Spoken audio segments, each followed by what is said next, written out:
पहिला इतिहास अध्याय 22। त्या समयी दावीद म्हणाला, परमेश्वर देवाचे मंदिर हेच आणि इस्रायलाचे होमबली अर्पिण्याची वेदी हीच।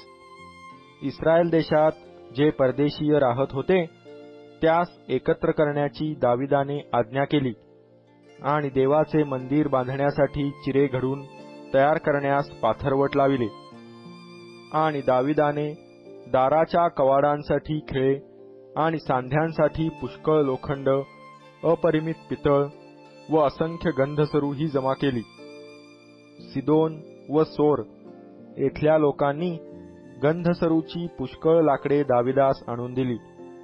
दावीद म्हणाला, माझा पुत्र शल्मोन तरुण व सुकुमार आहे आणि जे मंदिर परमेश्वराप्रित्यर्थ बांधावयाचे आहे ते अत्यंत भव्य, सर्व देशात विख्यात व शोभिवंत झाले पाहिजे, म्हणून मला त्यासाठी तयारी केली पाहिजे।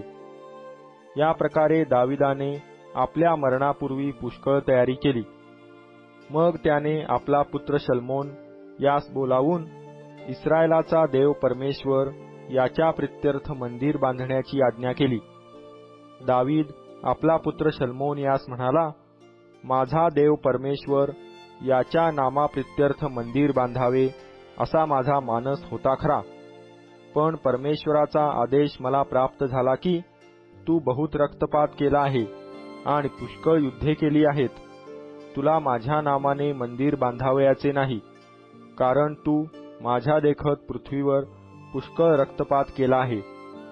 पहा, तुला एक पुत्र होईल, तो शांतताप्रिय मनुष्य असेल। मी त्यास त्याच्या चोहोकडल्या शत्रूपासून विसावा देईन। त्याचे नाव शल्मोन, शांतताप्रिय असे होईल। त्याच्या कारकिर्दीत मी इस्रायलास शांती व स्वस्थता देईन। तो माझ्या नामाप्रित्यर्थ मंदिर बांधील। तो माझा पुत्र व मी त्याचा पिता होईन। इस्रायलावरील त्याची गादी मी निरंतरची स्थापीन। तर आता माझ्या पुत्रा, परमेश्वर तुझ्या बरोबर असो। तू कृतार्थ हो आणि परमेश्वर तुझा देव तुझ्या संबंधाने म्हणाला आहे त्याप्रमाणे त्याचे मंदिर बांध। तुझा देव परमेश्वर याचे नियमशास्त्र तू पाळावे, म्हणून परमेश्वर तुला चातुर्य व विवेकबुद्धी ही देवो व इस्रायलावर तुझा अधिकार स्थापित करो। परमेश्वराने मोशाला इस्रायला संबंधाने सांगितलेले नियम व निर्णय जर तू पाळशील तर तू कृतार्थ होशील। दृढ हो, हिम्मत धर, भिऊ नको, कचरू नको। मी संकटात असताही परमेश्वराच्या मंदिराप्रित्यर्थ 1,00,000 किक्कार सोने व 10,00,000 किक्कार चांदी सिद्ध केली आहे। पितळ व लोखंड ही तर अतिशयित आहेत, ती अपरिमित आहेत। लाकूड व चिरे ही मी तयार केली आहेत, तुलाही त्यात भर घालता येईल। शिवाय तुझजवळ कामगार बहुत आहेत। पाथरवट व इमारती लाकडाचे काम करणारे आणि इतर सर्व प्रकारच्या कामात निपुण असे लोक आहेत। सोने, रुपे, पितळ व लोखंड ही अपरिमित आहेत। तर आता उठून कामाला लाग, परमेश्वर तुझ्या बरोबर असो।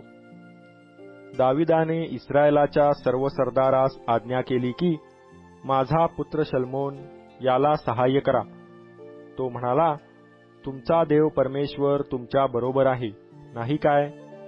त्याने तुम्हास चोहोकडे शांतता दिली आहे ना? त्याने देशदेशचे लोक माझ्या हाती दिले आहेत आणि देश परमेश्वराच्या व त्याच्या लोकांच्या ताब्यात आला आहे।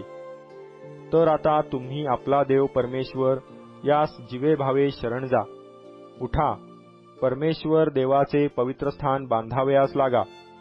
परमेश्वराच्या नामाप्रित्यर्थ जे मंदिर बांधावयाचे आहे त्यात परमेश्वराच्या कराराचा कोश व देवाची पवित्र पात्रे ठेवावयाची आहेत।